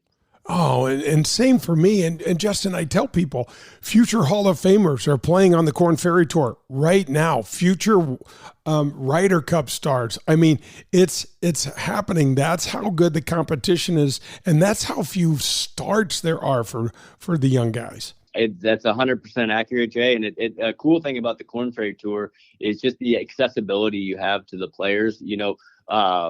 They're great guys, and they all appreciate the opportunity to compete in the Korn Ferry Tour, and it's really cool to see how close you can get to them. And like you said, I mean, Scotty Scheffler was on the Korn Ferry Tour. I could go on and on with the names, but it's the people who have leaned into really being a part of the infancy of their journey. It's pretty neat for them.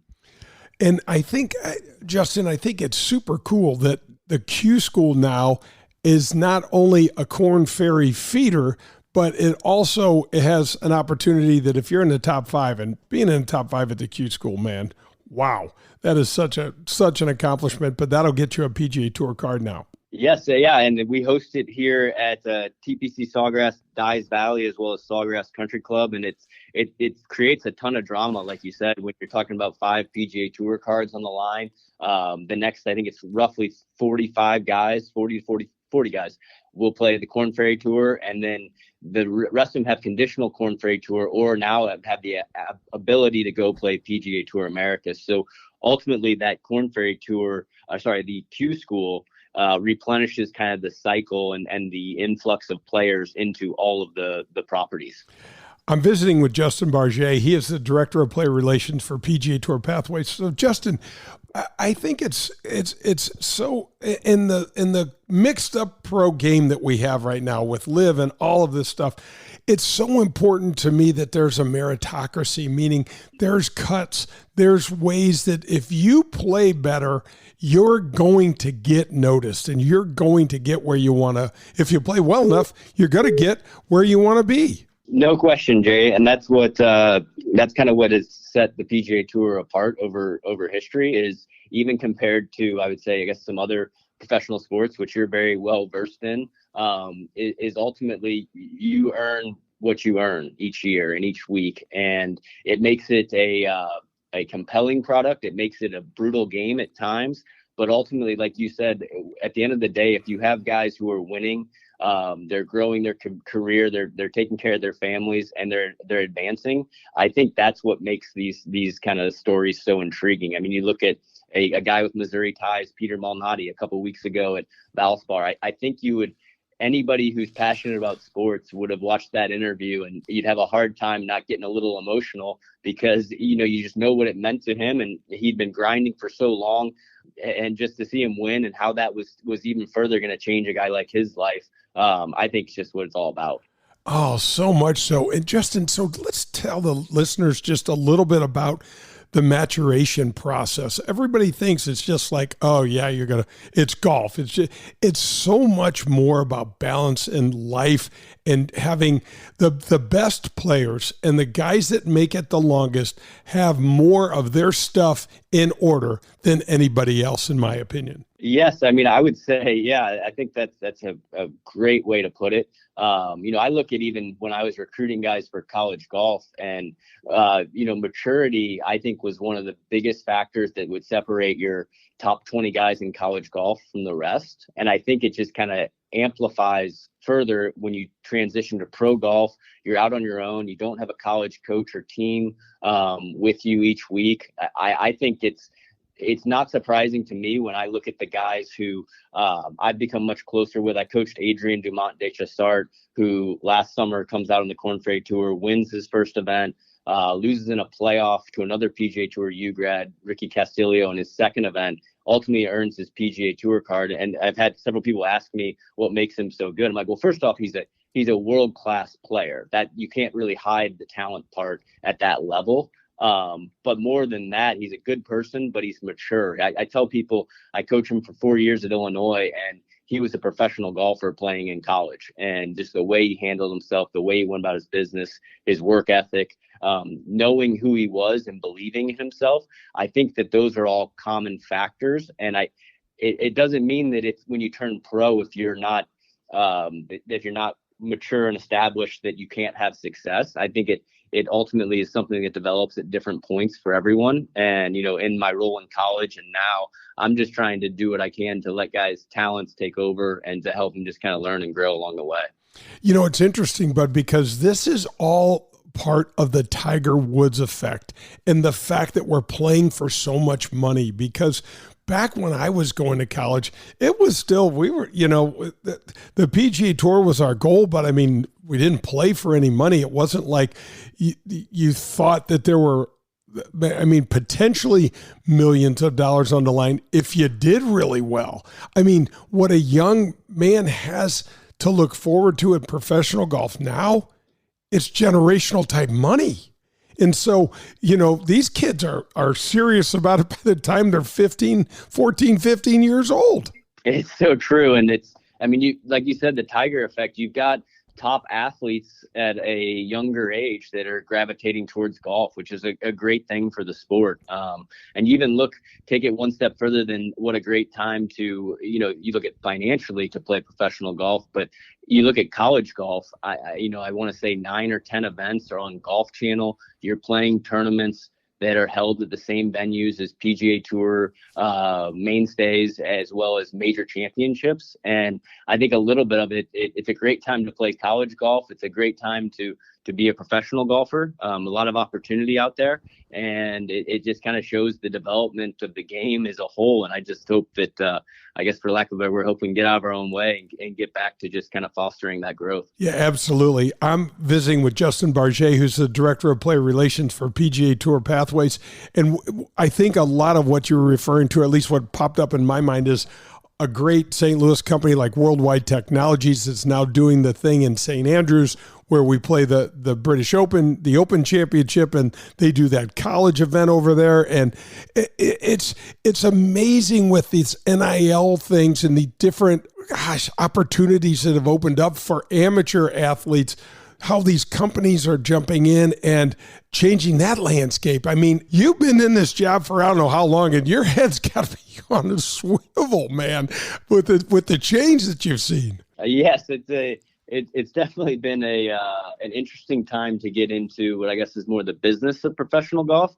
The amount that I would have learned, I think, in just what I'll call a more normal time as of maybe 8 years ago, it is crazy to think about. But then you compound it with some of the, I guess, disruptions, the word that I've heard quite a few times currently, and where everything is at, where it will be. It's at times I'm just sitting there trying to keep my head on straight. So it's been a great opportunity. I've learned a ton. Like you mentioned, the corporate support of professional golf is pretty crazy to see, and it shows where the game is at. So it's been an exciting time, but definitely a little overwhelming at times for me. Now, Justin, do you have to are you traveling much with this job? So I do. So I travel early in the week I probably go to about half the Korn Ferry Tour events, which puts me at about 13 to 15 weeks out there. I'll go to about 4 of the PGA Tour Americas events. And then for PGA Tour University, travel to the national championship and do quite a few campus visits where we just kind of go try to spend time with the college coaches and players who are kind of the up and coming future stars of the game. And it's got to be so important for those young guys to see your face and associate with, with how you're going to be there to kind of secure that this thing stays on the rail. And I think about when the Korn Ferry was the Ben Hogan Tour, it started back, Nike and Buy.com and all these different things. And I think about how significant it was to have such established, well-run events to be kind of the feeder tour for the PGA Tour. And that, at the end of the day, having the PGA Tour brand associated with it, it changes the game. Oh, most definitely. And I mean, our player relations team, we try to mirror what is done by the PGA Tour player relations team as much as we can, so that the transition for guys from the Korn Ferry Tour to the PGA Tour is as smooth and seamless as it can be. At the end of the day, I tell our guys on my player relations team that our job is to kind of help be an asset and a resource to the memberships, to where they can go out and play golf and not have to worry about what time the shuttles are, how they're going to get to the course, or what they're going to eat. So it's a little bit of like I tell people jokingly, I'm kind of like a college golf coach for the players of the Pathways tours, but really we're just there to do whatever we can to help in the transition, to be a part of it. I think you probably know as well as anybody, life professional golf can be lonely. And as much as we can kind of bridge that gap and help guys to reach their full potential, their dreams, however you want to phrase it, that's what kind of makes the role I'm in now so unique and hopefully so such a good resource for guys. Oh man, the tour's got the right man in the job with you, buddy. I love hearing your passion and excitement. I can tell you love what you do. And who would have thought, Justin, if you sit back and think, okay, we're going through a global pandemic, and that's going to send golf into the stratosphere number-wise for us. Who would have, first of all, we had no idea. Then comes along the Saudis. And now this disruption, as you're saying, I mean, you better sit tight, man, because I don't know where we're going, but it's not going to stay the same for very long. I think that's 100% accurate. It is, like I said, it's kind of a unique time and a disruptive, if you want to call it that. I just hope all the positive momentum of the game from what we've talked about, the Tiger boom. You look at COVID and coming out of there. what it did for golf in terms of the popularity of the sport. I just hope that we can get to a spot where you've got the best players in the world competing on the same stage, and we can kind of get back to the focus of the competitiveness of it, right? And just enjoying just what it is as a pure sport where, a game that the everyday guy or gal can go play, and it kind of makes it feel like you can kind of simulate being a pro and just kind of get back to more of the pure competition versus some of the outside stuff. Yeah, I do too. Justin, thanks so much for joining us, man. Good luck with what you're doing, and we got to stay in touch with you because all the stuff we just covered in the last 30 minutes or so might be changing anytime soon. Absolutely, Jay. I appreciate you having me on. I appreciate your friendship, as I said earlier on, and anything I can do to stay plugged in with St. Louis golf is it's a near and dear place to my heart, so I appreciate you having me. Daugherty Business Solutions has been enhancing the business of our customers for the last 37 years. How do we do it? Through our expertise in technology, better use of data and analytics, artificial intelligence, and machine learning. We roll up our sleeves and collaborate. We build applications and effectively communicate with our partner clients to bring their goals and objectives to the finish line. Our award-winning Access Point program is a community game changer. With nearly 100 students in the program, mostly young African-American females are making between $55,000 and $60,000 per year right out of high school. That's right, $55,000 to $60,000 a year right after high school graduation. That's when they begin their training. CEO Ron Daugherty believes the talent is equally distributed, but access to that opportunity is not. So here's Access Point, providing more and more opportunity for those in and around our community. It's Daugherty Business Solutions. This is Adam Betz from Family Golf and Learning Center located in Kirkwood. Our motto is play your best golf. We have the best instruction for every skill level. 2 female instructors along with our 8 PGA instructors. We're there for the kids and the adults who are starting to play and trying to refine their game. Family Golf and Learning Center features a double-decker driving range, grass tees, and a short game area, along with indoor simulators and a performance center. That's not all. Don't forget about our back 9 bar and grill. Find out how we can help you and your family. Head to familygolfonline.com. That's familygolfonline.com. It's Family Golf and Learning Center, where we make St. Louis better at golf. If you're in the market for a new or used vehicle, any make or model, then you need to visit the Dean Team Volkswagen of Kirkwood. They are the official vehicle provider of the Golf with Jay Delsing show.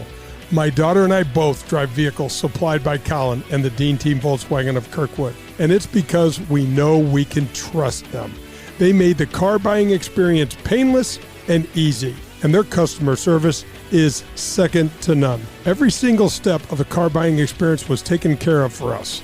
You can reach Colin at 314-966-0303, and he will answer all of your questions and put your mind at ease. The Dean Team Volkswagen of Kirkwood has new or pre-owned vehicles to be purchased or leased, whichever you prefer. Once you visit the Dean Team Volkswagen on Manchester in Kirkwood, you'll be a customer for life because they will treat you like family. The Dean Team Volkswagen of Kirkwood, the official vehicle provider of the Golf with Jay Delsing show.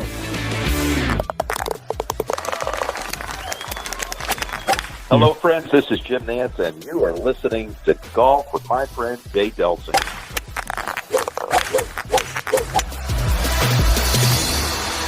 Are you driving an out-of-warranty car? It's only a matter of time before your out-of-warranty vehicle is in the shop costing you thousands of dollars. Auto repair costs are up nearly 20% from last year, which is 4 times the rate of inflation. If an unexpected breakdown happened today, would you be ready for that? Well, now you can be with a plan through CarShield. Even if your car is just over 3 years old, it's still prone to expensive costs. Your car is more than just getting you from point A to point B. Traveling by car is a way of life. From picking up your kids to going to a new restaurant, cars are a daily essential. When you enroll in a car protection plan through CarShield, you can look forward to the following. The price will never go up no matter how many claims you file, or no matter how high the mileage on your car increases. CarShield offers protection plans that start as low as $100 per month. That's $100 per month. They have repair coverage for up to 5,000 different parts of your vehicle. Plus, when your car breaks down and you're stuck on the side of the road, you get 24/7 coast-to-coast roadside assistance. You also get complimentary towing and rental car options. CarShield has my back when my car breaks down, and they can have yours too. Call CarShield today at 800-465-6550 or visit carshield.com. It's CarShield, proud sponsor of the Golf with Jay Delsing show.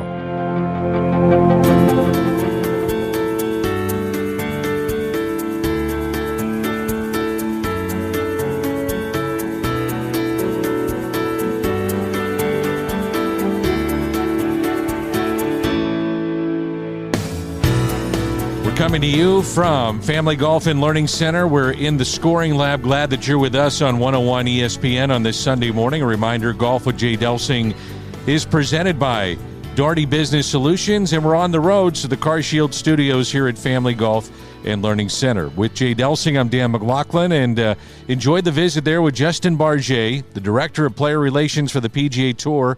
Well, he's got his hands in a lot of different things with the PGA Tour, doesn't he? Oh, really? And I got to tell you, Justin was looking, for this, looking at this opportunity, and I said to the guys down at Jacksonville, you got to get this kid.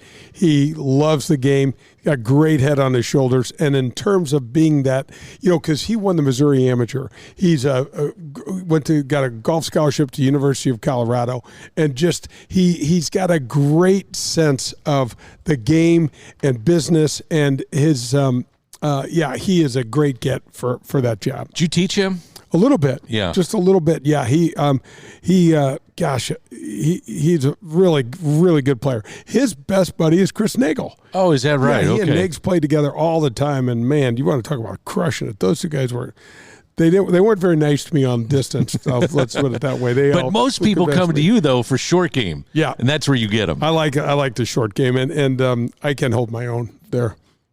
Yeah, hold your own. I can hold my own there. Yeah.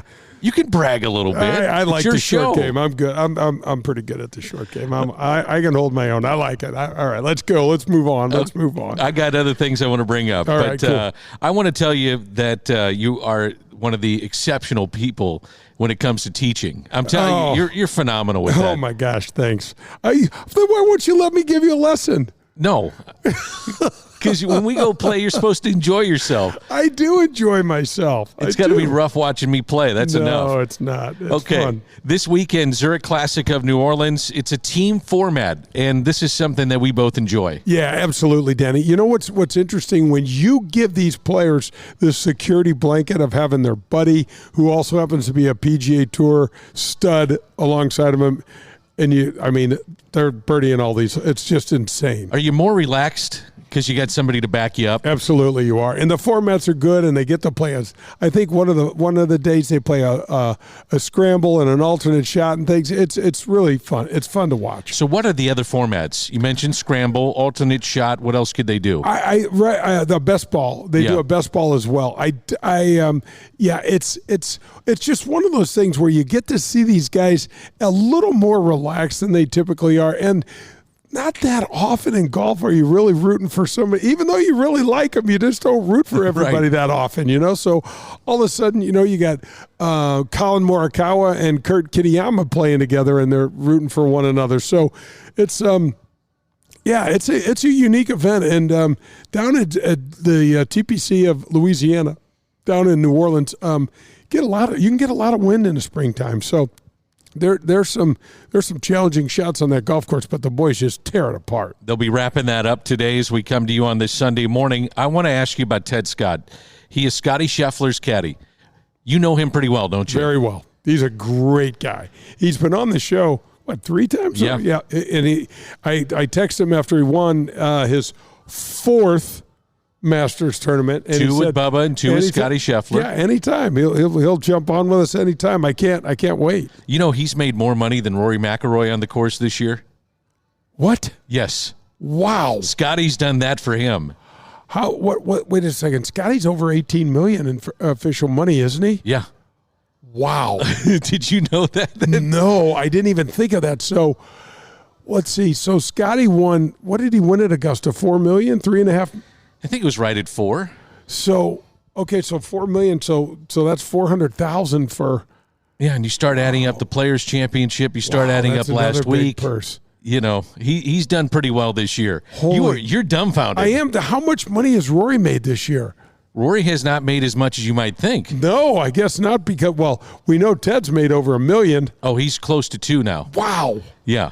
Not bad, huh? I wonder if that job ever becomes open. We can have a word with Ted and try to figure a way to get on that bag. Well, some people would say, and I can understand this if you're a casual fan, you say, well, you're just carrying a bag.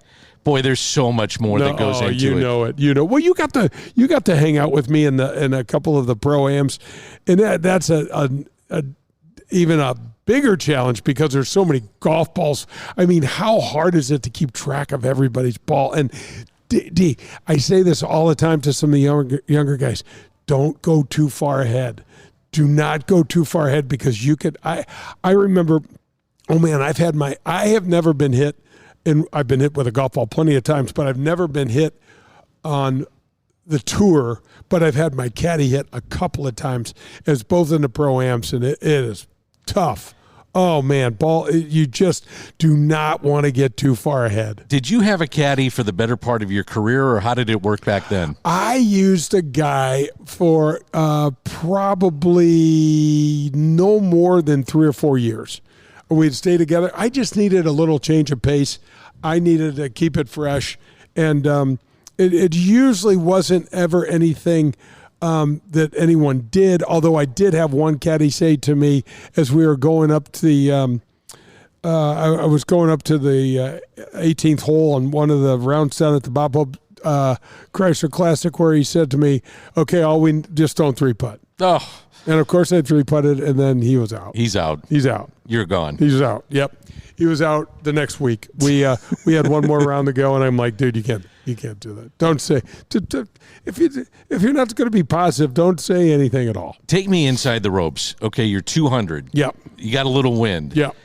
Pin position is, let's say, back left. Okay. Love it. So the caddy and you, what's the conversation about? Okay, so this is cool. So Danny, I've got a yardage book. He's got a yardage book. He'll set the bag down close to the ball, somewhere close to the ball, and then we'll start looking for the nearest sprinkler head.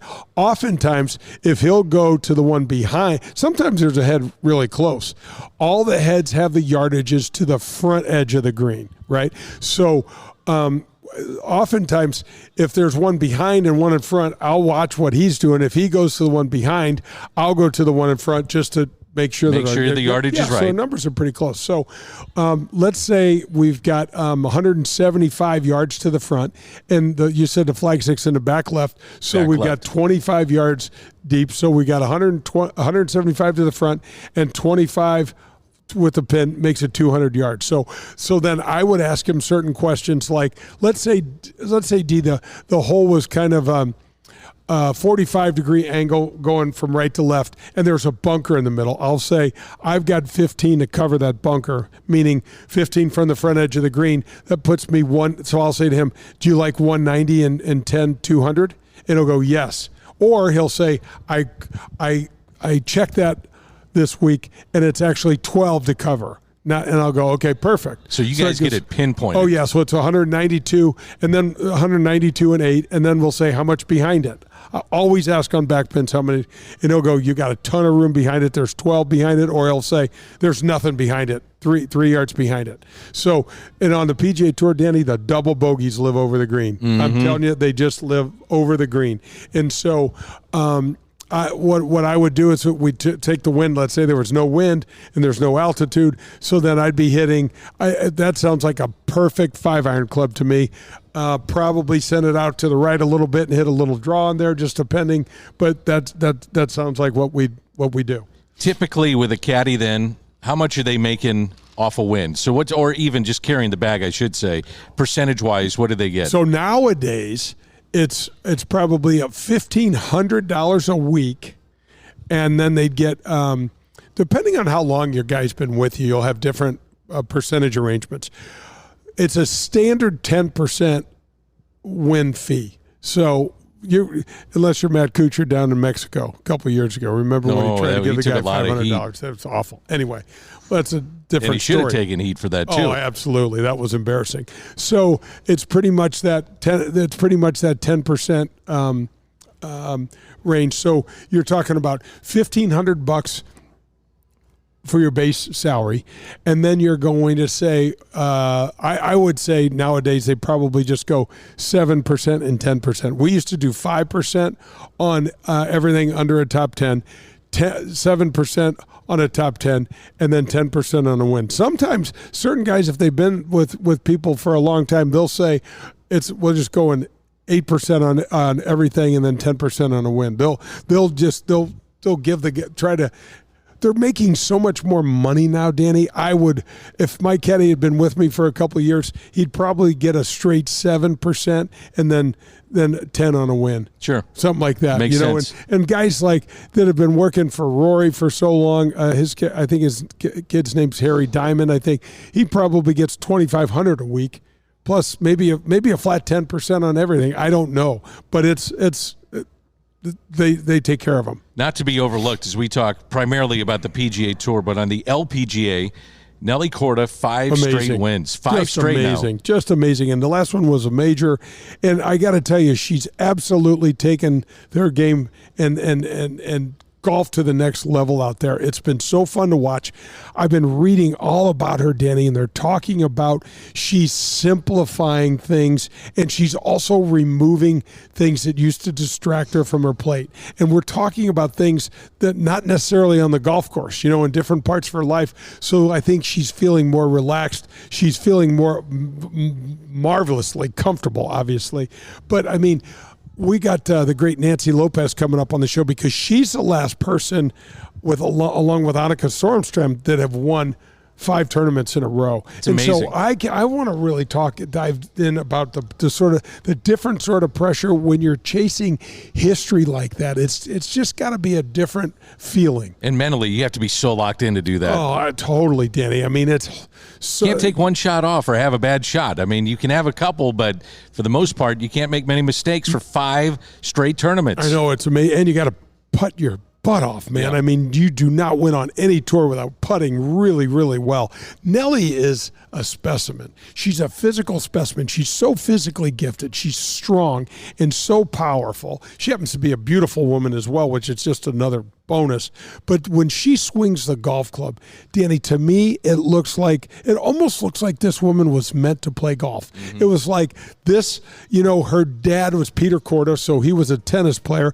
Her mom was a track and field athlete. They created these daughters that just look like these athletic studs, don't they? They look amazing, and she's amazing. She's fun to amazing. Watch. Yeah, it's really fun to watch. I've been trying to get her on. I don't know if that's ever going to happen. I'm not going to stop trying. She doesn't know. I tried to have Julie Inkster just kind of cajole her a little bit and say, he's going to take good care of you. Right. All he wants to do is throw softballs. Softballs. We're going to soft toss. Just crush it wherever you want. But, their schedule is so amazing once they get, something like this. I'll keep trying. All right, that's Jay. I'm Dan. It's Golf with Jay Delsing, and the mailbag is coming up on 101 ESPN. Redbird Heating and Cooling sponsors the Veterans Vocational Apprentice Program. Jed Dickinson, a retired Navy man, will teach, mentor, and sign off on educational and mechanical work hours to help you get fully licensed while you work and get paid by the company. What a great way to launch your career as a fully licensed HVAC specialist. Call Redbird Heating and Cooling today at 314-320-9507. That's Redbird Heating and Cooling. Hey, St. Louis, Eddie McVeigh here from Maggie O'Brien's. When you head downtown for a concert or cards or blues game, and now for the St. Louis City soccer game, please come see us at Maggie O'Brien's before and after your event. Take our shuttle to and from, or stay in-house and watch your favorite team on our multiple high-def TVs. We look forward to seeing you soon at one of our 2 locations in Sunset Hills on South Lindbergh or downtown at the corner of Market and 20th Street. Union Station is next to us. Are you tired of watching your golf scores go up every year? Despite new equipment and even a couple lessons, you still fight that slice or your inability to get that ball up and down out of the bunker? Well, get ready to experience better golf with Elevate Golf. At Elevate Golf, we're changing the way golfers practice with our innovative and data-driven approach to learning and, most importantly, improving. We have an array of membership options where you can find the perfect fit for your golf, your lifestyle, and your budget. Whether you start in our full-service gym, the short game area that has real sand bunker, or one of our 7 TrackMan simulator bays, the team at Elevate Golf will do a complete assessment of you and your game, which is crucial because if you don't know where you're starting from, it's nearly impossible to attain a goal or a new level. Call us today at 636-265-0557 or visit us at elevategolf.com. That's ELV8golf.com. Contact us today and get ready to play better golf.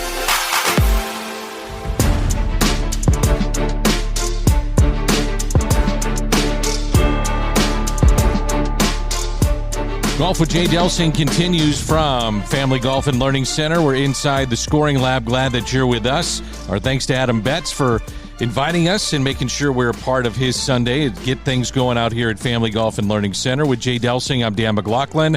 It's our tip segment, also our mailbag. Let's jump right into it. The difference, Jay, with a short bunker shot and also the long bunker shot around the green and how you make sure you get it close to the pin. Love it, Danny. Love it. So the technique, folks, you can use the same basic technique. Let's say the short bunker shot, Danny, we're going to say is 15 yards, 10 to 15 yards. So it's pretty short.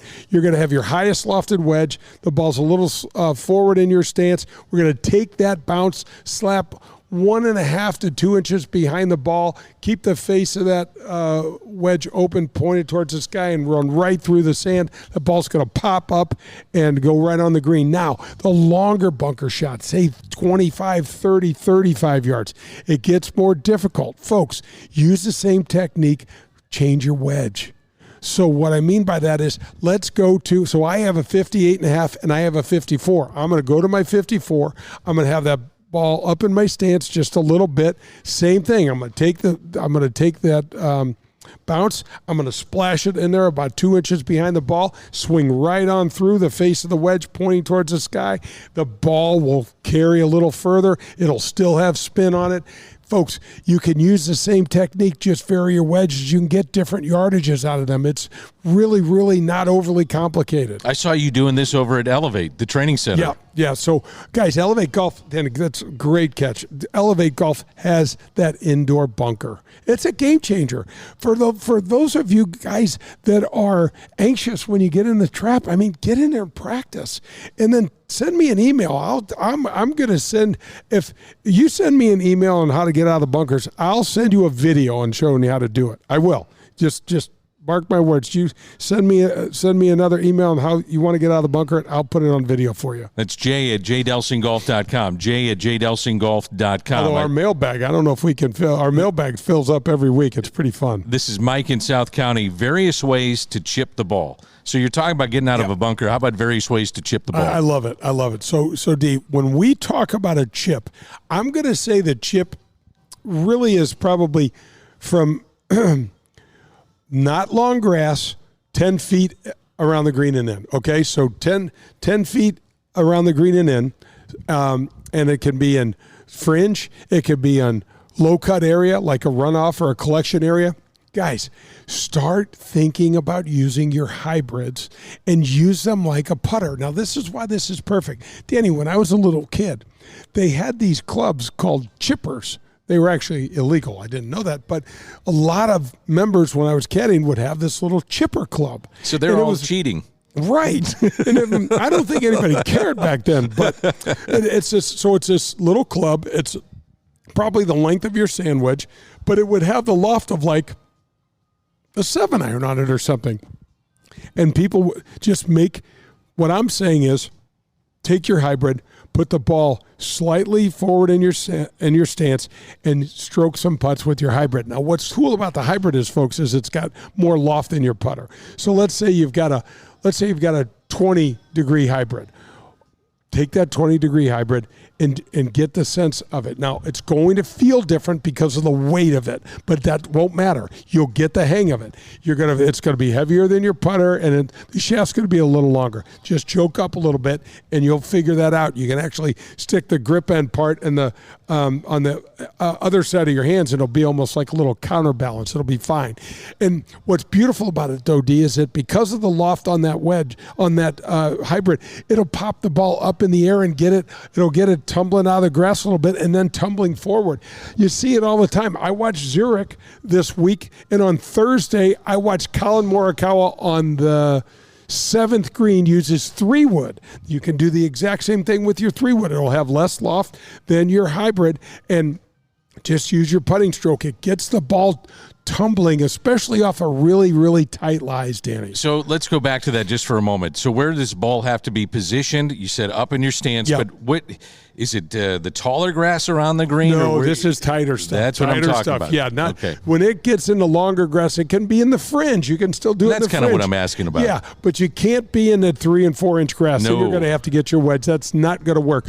But folks, try that around as a different option around the greens. Even let's say you're 15 yards or something in front of a par 5. You try that as an option to see if you can figure out how to get that ball rolling and get it close to the hole to some of those closer pins. This may be an easy question for you, but I think it's good to get it out there. And matter of fact, I know it's an easy question for you. What the hell? You played on the PGA Tour for 30 years. So I saw you giving a lesson on the course this past week. And you were talking about where to position the club going from a 9-iron to an 8-iron to a 7th and so on and so forth. Describe that, what you were doing. Yeah, so we were out playing with a beginner who really didn't have much to hang his hat on in terms of information. Didn't know, so the driver goes, and we'll say we're right-handed golfers, but the driver goes up towards your left heel, which is your lead leg. So if you're right-handed, your lead leg will be your right. If you're left-handed, your lead leg will be your right leg. And then every other club starts moving back towards the center and even beyond center. So when you get to your 6 and 7 irons, you're almost dead center then. And then your 8, 9s, and your wedges are going to start going towards the back part of your stance. You want to be able to hit those balls from a little bit further back in your stance to help trap those high lofted wedges and get a nice crisp contact between the ball and the turf. And then with your longer irons, the ball's a little further up in your stance. It's going to help get the ball up in the air a little bit, and you don't have to hit down quite as much on the longer stuff. Jay, final question from Mike in, Kirkwood here. We got a lot of mics today. I like it. Yep, and Mike is asking about ball flight in terms of distance. Are you still seeing, Jay, when you're playing, that it's not going quite as far with the weather? No, it's just it's weird. We're getting sunshine here, but we're not getting that humidity. We're not getting like any humidity. So I think you and I played last week, and it was bright and sunny, but it was it was kind of a cold. Ball wasn't going anywhere. No, the ball was going nowhere, and we've been getting rain, so there's no roll. Yeah. I mean, there is no roll. So, folks, what that means is, and again, we're still in the springtime, so you have to tap the brakes on your expectations. The greens are still not where they're going to be in another couple of months. The rough is higher than it's going to be in a couple months. I mean, right now the golf courses are almost playing in their most difficult conditions. It's long. The ball's not traveling. We've got lots of rough because of the rain. The grass is growing like crazy. It's beautiful to see it come out nice and green, but it's harder than hell to play out. It is. Yeah, so just be kind to yourself and garner those expectations so that you're not too, just guard those expectations, I should say, so that you're not too hard on yourself, because the course is winning right now, man. It's not easy. It is not easy. Always a fun show, my man. Love you, buddy. I love being with you, and thanks for doing this with me. Feel the same way. Our thanks to Adam Betz for having us out here at Family Golf and Learning Center. Also, Justin Bardgett, who is the Director of Player Relations for the PGA Tour. And, Jay, how do we end the show? Get him straight, St. Louis. For the best in Italian cuisine in St. Louis, look no further than Paul Manno's, located in Chesterfield. It's traditional Italian cooking, and their best ingredient, it's their tradition. It's cooking like Paul's grandmother used to make and like his mother still prepares today. There are no corners cut at Paul Manno's. From greeting you at the door to the pasta you'll share with your family, Paul Manno's is committed to bringing you their very best anytime you share a meal at their place. It's Paul Manno's, located in Chesterfield. Do you remember the golden rule? I'm sure you do, but just in case, it goes like this. Treat people the way that you'd like to be treated. At People's National Bank, that one statement is the cornerstone of what this bank is all about. Locally owned, with 23 locations in Southern Illinois and the metropolitan St. Louis area, People's National Bank parlays a robust menu of commercial or personal banking services you could possibly need with a friendly yet hardworking Midwestern attitude. Maybe you just want to do business with a bank whose entire team lives in the same neighborhoods as we do. If you're like me and doing business with someone you trust is important to you, then People's National Bank is the bank for you. Jason Rantham, local president, is here for you to call, and he'll answer any questions you may have. His personal cell is 314-974-2243. You can also find us online at peoplesnationalbank.com. People's National Bank is here for all of your banking needs. Family Golf and Learning Center. No matter your age or skill level, Family Golf and Learning Center, located in Kirkwood, has something for you. They've got it all. PGA and LPGA instruction, double-decker driving range, par 3 golf course, TrackMan simulators, a large short game green designed to help you with all your shots around the green, bunkers, rough, and Zoysia fairway pitching. And now open, the Tahoma Bermuda Grass Tees, the best turf to hit from in St. Louis. It's all at Family Golf and Learning Center. To schedule a lesson or to find out more, visit FamilyGolfOnline.com. That's FamilyGolfOnline.com. Family Golf and Learning Center. We make St. Louis better at